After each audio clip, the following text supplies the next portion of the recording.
Today's episode of Knoxville Medicine DocTalk is sponsored by London and Amburn, attorneys at law, healthcare people, healthcare law. London and Amburn, attorneys at law, are proud to support the Knoxville Academy of Medicine and its mission to continue to improve community wellness in East Tennessee. Hi there. Welcome to Knoxville Academy of Medicine DocTalk. Today we have joining us one of my very, very good friends, Dr. James Choo of Pain Consultants of East Tennessee. And we're going to talk about what's on everybody's mind, both in East Tennessee, Middle Tennessee, West Tennessee, even across our nation, and that is the opioid crisis that is facing every city, large and small, across our nation. So, and Dr. Choo is intimately involved with it. So I'm going to let you have some opening comments about the opioid controversy and crisis. It's a pretty broad topic for sure. But I think it started out, at least in our minds, in this particular community, with prescription drugs at first. There was a large push, maybe 15 plus years ago, in the medical community, and I think we've seen in pharmaceutical companies had a role in this, but physicians as well, federal government to really treat pain and treat it aggressively. I think we've learned a lot of mistakes from that initial well-intentioned effort, but opioids became synonymous with pain treatment. In other words, we believed that we could treat pain aggressively with opioid pills. And we were looked at some of the studies that some of them may have been false at the time, and some of the thoughts at the time were well-intentioned, but it seemed to cause a lot of problems. And we quickly became, in this country, some of the highest users of opioids, the highest users of opioids in the entire world. And obviously what we're seeing now today is a fallout of some of those thoughts. And so a lot of efforts in and around the city and throughout the state have been really pushed in the past 5 to 10 years to try to right the wrong, so to speak. Some of it has been good, and some of it has some other unintended consequences, which may or may not be so great. So it is a very complex issue. It is a bigger issue than I had ever thought. So many people, so many stakeholders out there have been involved. Everybody knows someone, multiple folks that have been affected by this, either personally, close to their families, themselves, and it's something that it continues to evolve. It continues to change, and I think sometimes the ideas that we had initially of trying to right the wrongs have led to us understanding more about addiction, really, in the end. But at the same time, we have to also be very aware of, hey, this was a problem that we wanted to really help others in pain, okay? And this was something as an effort to help people who suffer from pain. And we can't forget those folks, because a lot of times, even though we have wrongly equated pain with opioids, that pain is still here. It's even a bigger problem, actually, than the actual opioid crisis, and we still have a lot of work to do there. It's so interesting and confusing at the same time. Like, I have 2 children, and they cut their finger, and one of them, no big deal. Right. And the other one, oh my goodness, the world is falling apart. So Sure. Pain is just not the same for everybody. No, it's not. And it's an emotional, sensory experience. Okay, so in other words, the sensations of pain have, for some, more of an emotional experience and less. And some of that is just how people were raised. Some of it is innate. Some of it, there are a lot of reasons how we perceive pain and what we do with it, how we experience it. So it's a very complex state, so to speak. Sometimes I found that if I offered the one child who had a lot of pain their favorite food, the pain went away. Well, it's pretty interesting because there are pleasure centers in the brain that are oftentimes stimulated with certain foods, right? Sweets and whatnot. And that's actually, foods can be highly addictive because of the pleasure centers of the brain that are kind of affected by sweet foods and whatnot. So incidentally, there are certain drugs that are out there that can also stimulate the same areas. So pleasure and pain and pain relief, they're all tied in the brain, and that's why what we're seeing today with the opioid crisis is very, very, very complex as well. So it's not surprising. Because everybody's so different. Everybody's so different. So in pain consultants of East Tennessee, you see all kinds of pain. Sure. What's the most common thing you see, and how do you treat it? Probably the two most common reasons for people to come are for lower back pain and also for neck pain. And actually nationwide, if we're looking at the reasons why people come to see the doctors, period, not even just pain doctors, the number one reason to access healthcare is for pain, and the top two out of the four reasons are because of the neck and lower back.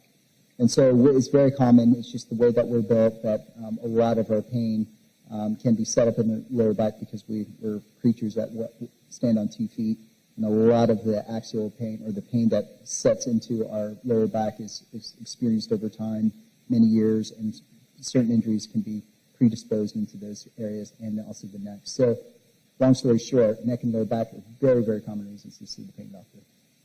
Does posture have anything to do with that? Posture, core strength as well, basically the abdomen, the belly, and also the lower back. And also because we're a nation where obesity is a continuing problem, that when you have obesity, your core strength may be weaker, and on top of that, you have the extra weight. So it makes it more difficult for the back to kind of be resistant to pain. I have a good friend, and she's in this catch-22 where she gets steroids for her pain. She's a little bit overweight, gets steroids for her pain, makes her hungry. Sure. So she eats more. Yeah. And then the extra weight causes more problems on the knees Sure. and the hips. Yeah. And then, by then, the pain's so much, I say, well, let's go exercise, let's go walk. And then they're in too much pain to walk. Mm-hmm. So it's tough, and sometimes there's a kind of a spiraling effect as a result of just as you described. And so sometimes if we were to continue to do the same thing and expect a different result, right? So if I would just said, hey, let's just do more steroids, that might not be the best course. Maybe we have to pull back, rethink how to treat the overall person, which may include lifestyle changes, which are very, very, very, very difficult. First, in order to shed some of the weight. And also other approaches of moving, getting the person to move again. That's going to be super important in spite of their pain. There are other ways of moving in spite of the pain. Kind of looking at the entire lifestyle and picture of the person in order to get them to function again. I think that's really important, especially if you're in this cycle of problems. Mm-hmm. We can't continue to do the same thing and expect that person to do better. Yeah, get a success.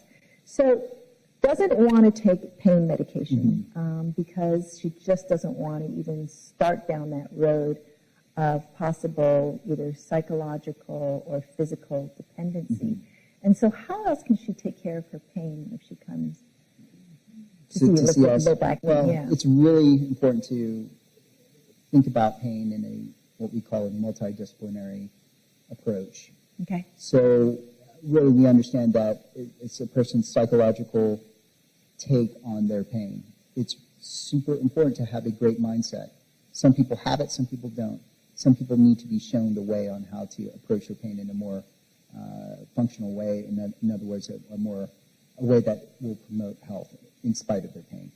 And it's not something that people just know. Sometimes you have it, sometimes you just need to be taught. All right, and then the other portions of it is sometimes you've got to be able to move in a certain way in spite of your pain to get certain portions of your body stronger. And also there are adaptive skills. So you might have a terrible injury of some sort, and you might not be able to move in a normal way no matter how hard you try because of certain surgeries or certain injuries. But there may be adaptive ways to move. And so sometimes it takes therapists out there to show you those things. Okay, you might have a particular job that is physical, but you have this new injury, or whatever it may be. You may have a difficult time finding restful condition, or to be able to sleep and rest. So sometimes occupational therapists can be quite helpful in helping you figure these things out. It's really important to get that kind of multidisciplinary view in order to get the best outcomes for yourself. Yeah, occupational and physical therapists are probably good partners. Maybe we'll even have pain coaches. Yes, for sure. Down the road. That's very difficult. I know even pain sometimes can keep you up from getting a good night's sleep. Sure.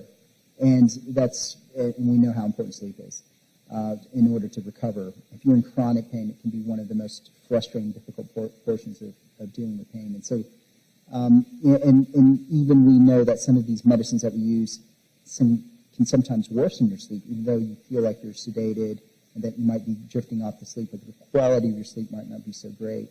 So it can be quite difficult. And so a lot of times it's finding comfortable positions, and also other techniques that are outside of medicine, meditation prior to sleep, good sleep habits, good sleep hygiene. So people need to know these things and exhaust those options prior to sometimes taking some pills to help them sleep. So I'm an optimist. You are an optimist, yes, you are. Having chronic pain is something I can live with. It doesn't have to change me into a grouch, but I can see where it can. But generally, do you think that you can achieve success in managing chronic pain, and how do you define success? Success, yes. I think you can. Not everyone's the same, and some folks have conditions that are really, really challenging.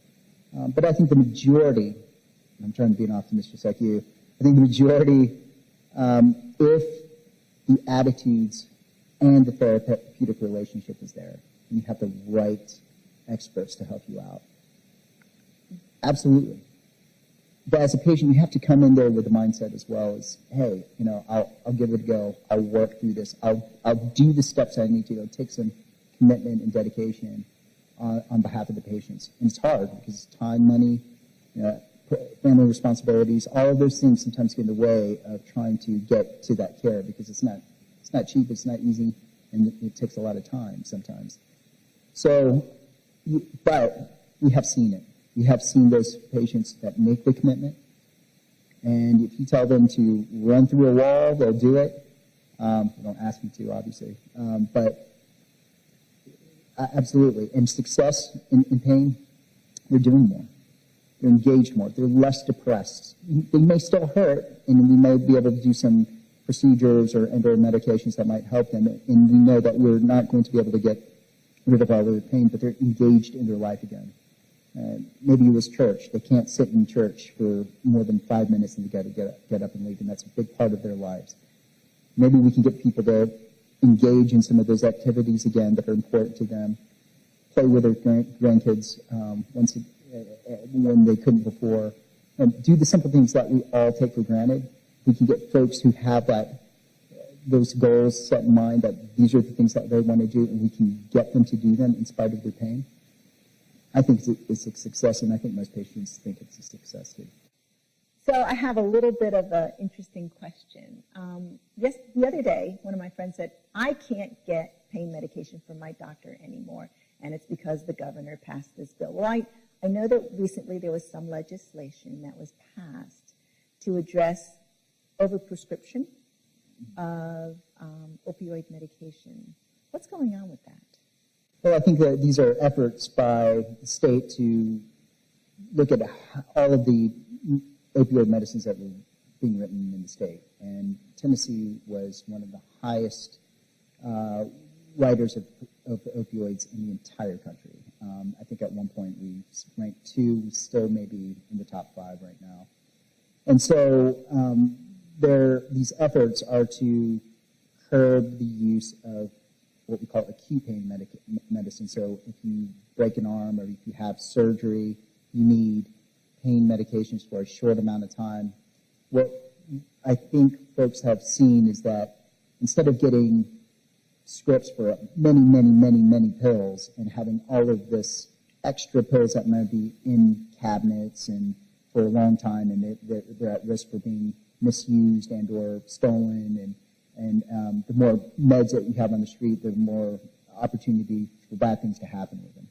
And so I think there were efforts to look at that and say, hey, instead of having all these meds, why don't we make into law a limit as to how many that doctors can write? And so whenever you make laws like that, instead of guidelines and suggestions from the state, it is you're now breaking the law in the eyes of the doctors. And doctors, look, they don't have a lot of time to read. We're not lawyers, right? And so to read through the fine lines of the actual bills instead of going through it word by word, a lot of what we're seeing is some knee-jerk reaction saying, I'm not writing any of this stuff anymore. And, we're seeing every day what is going on in the news with the deaths and opioids as a result of opioids, and also litigation against, physicians. And there's just a lot of media attention. And now we have a law, and I think that there's a lot of fear from physicians right now saying, look, I don't want to get involved with this anymore because this is just too hot for me to handle, so to speak. It's dangerous. It's dangerous, yeah. and they wouldn't be wrong about that in a lot of ways. So I think a lot of patients are seeing those behavior changes right now, seeing that doctors just don't want to write this stuff anymore. And so what we're also seeing is that we've seen a lot of pain clinics close down over the past 4 years. And so a lot of patients that were in these pain clinics are going back to their primary care doctors, and the primary care doctors are saying, well, we used to write this for a number of patients, but we don't want to anymore. And so I think that's what we're seeing right now today, is the pressures from a lot of different sides that are making doctors fearful of writing. I heard that a combination of Tylenol and ibuprofen sometimes works. It can, but not with any medicine. Right. They can be dangerous. Right. And we know that Tylenol at higher doses have some negative side effects and negative consequences to certain organs of the body, namely the liver. Same thing with ibuprofen. Not everyone's a good candidate for ibuprofen as well because of its side effects with the stomach and the kidneys and the heart as well. So, yes, these medicines can help. You have to be very careful. It's still a good idea to talk to your doctor before just taking medicines in general for your chronic condition. Good advice. Good advice. Thank you so much for helping us manage our pain. So if anybody needs an appointment with East Tennessee Pain Consultants. Pain Consultants of East Tennessee. Pain Consultants of East Tennessee. How do we do that? Well, talk to your primary care doc or your provider and get a referral. Okay. Thanks again. No problems. Good to see you. Good to see you. That's a wrap. That's a wrap.